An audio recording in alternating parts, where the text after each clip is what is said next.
Hey guys, welcome to another video. My name is Ian. Welcome back to the channel. Today, I'm going to be talking to you guys about my 10 most disappointing reads of 2024. The reason I put quotation marks around that is, one, I really like to be super negative on my channel. I really like recommending books and talking about books that I love. I don't get a lot of enjoyment about talking about books that I don't love.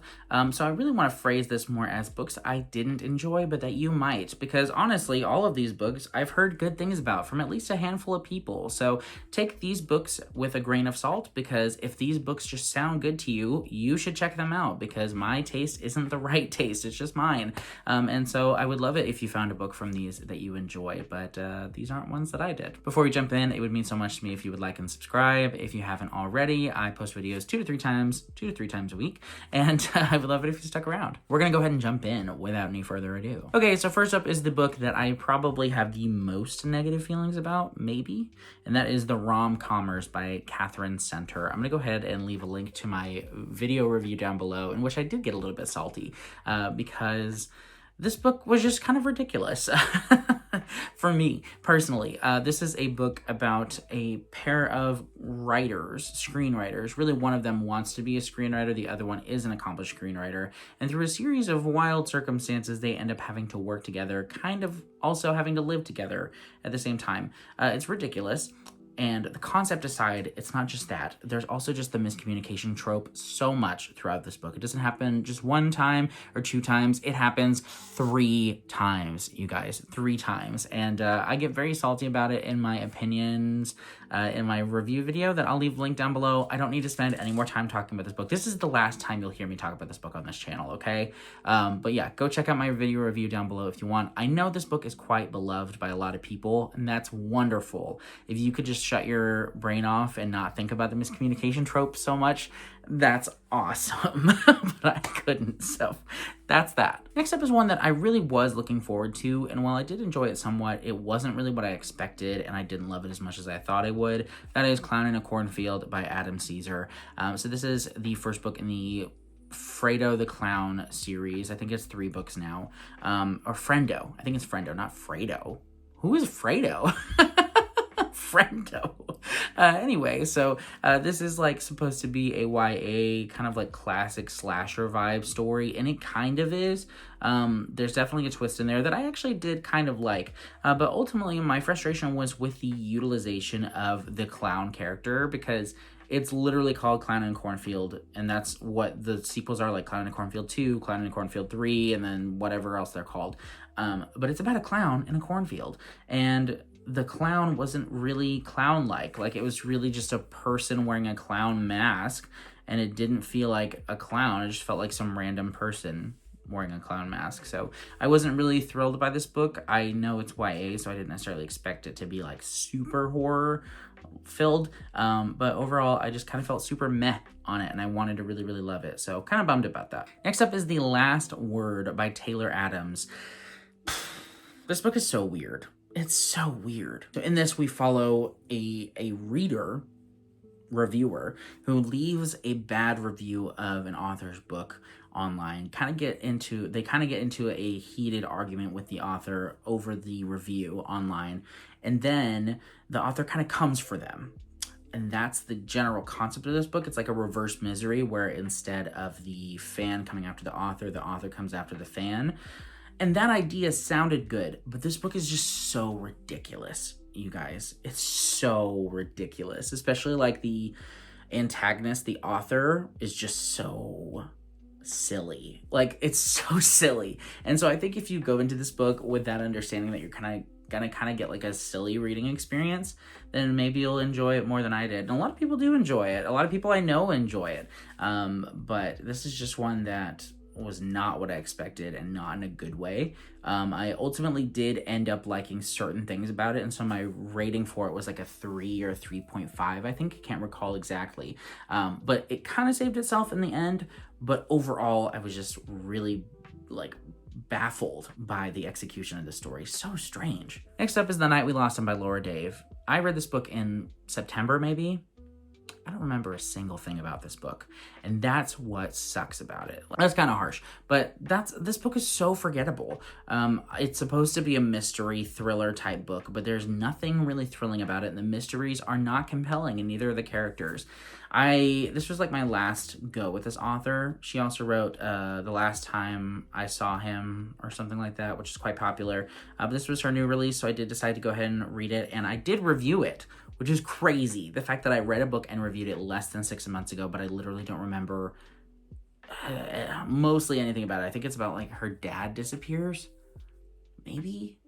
I don't know, but like it's crazy that I read this book and I don't remember it because nothing about it stuck out to me. So that's one of the biggest complaints I can give. Next up is a book by an author that I love and a book that I don't, and that is Firestarter by Stephen King. I could have put a bunch of Stephen King books on here this year, which is so funny because Stephen King is also going to be on my top 10 of the year, and I could have put a couple books on there too, but I just decided to do just one book per author.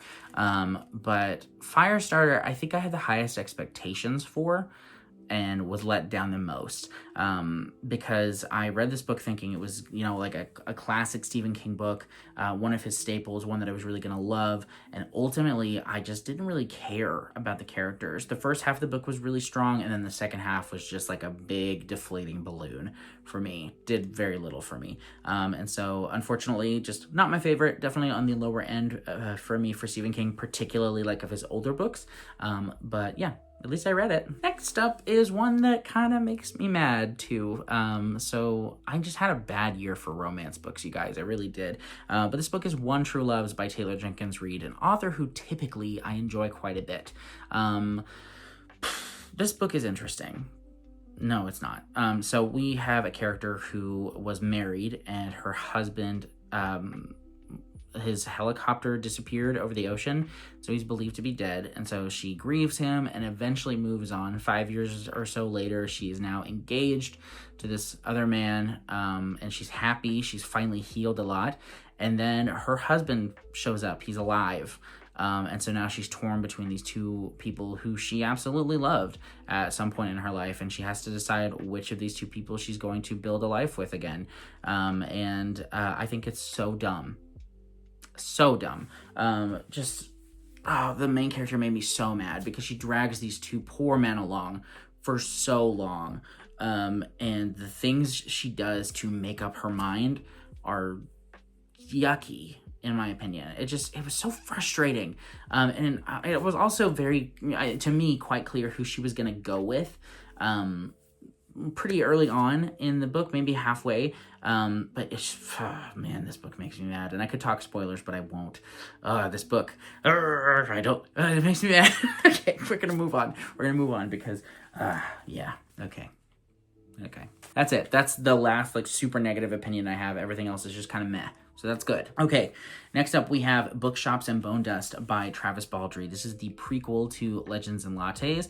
My biggest gripe with this one is that it just kind of felt like a repeat of a lot of the things that we covered in Legends and Lattes. Different characters aside from the main character, and different setting and different cozy thing. Instead of a cafe like in Legends and Lattes, it's a bookstore. But yeah, it's just basically like the same story. Like, same kind of story beats and emotional beats, and nothing really new happened for the character other than us finding out that she loves to read, because after this she just goes and continues to be a warrior, and it just felt like the most unnecessary book. One of the most unnecessary books that I read this year. I read it, and I couldn't really know what it added to my reading experience. Other than, I will say, it's also really strange because it's a prequel, but then the epilogue of this book spoils Legends and Lattes. So you have to read Legends and Lattes before reading the prequel, which is frustrating. Next up is Middle of the Night by Riley Sager. I read a lot of Riley Sager books this year to do a ranking video, which I will leave linked down below if you want to see kind of where it lands on my Riley Sager ranking. But Middle of the Night was one that I was looking forward to a lot. One, because it was his new release, but two, it was his first time writing a male protagonist, which anytime an author does something different for themselves, I'm always intrigued to see how it is different from, their other writings. And it didn't really matter that this was a male protagonist, so all that was for nothing. But this book in general was just kind of okay. The mystery wasn't really compelling. I remember it more than other books that I read this year, so that's good. But I think with this one, I was hopeful that the twists would be more elaborate, and when the twists, quote unquote, were revealed, I was just kind of like, oh, that okay. So not a bad book necessarily, but middle of the road was middle of the night. Next up is Norwegian Wood by Haruki Murakami. This was my first Haruki Murakami book, and maybe it's just like a learning curve kind of thing, you know? I kind of have to get a feel for Haruki Murakami's writing style and his quirks, his abstractness, his perversions, his strangeness. Norwegian Wood was just a book that was a bit too meandering, was a bit too odd in the way that it just didn't have much of a solid plot, and the characters just annoyed me.